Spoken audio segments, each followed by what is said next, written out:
ফজরের পর যে একটা ঠান্ডা বাতাস, এটা আসলে সকলের ভাগ্যে জুটে না।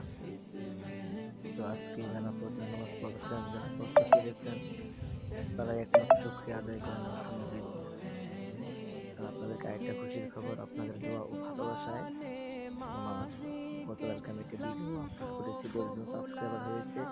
আর আজকে রাতের ভিতরে আরো 4 জন সাবস্ক্রাইবার আমার বাড়ছে আলহামদুলিল্লাহ। আমি সফল হলেও আপনাদেরকে কখনো ভুলবো না।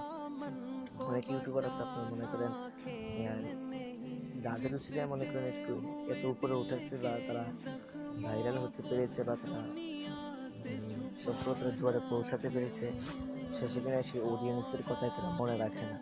আমি আপনাদের কথা সবসময় মনে রাখবো। আপনারা এই 14 জন যে আমার বর্তমান সাবস্ক্রাইবার আছেন, আপনারা শুধু আমার সাবস্ক্রাইবার না, আপনারা আমার সবচেয়ে বড় মূল্যবান একজন ব্যক্তি।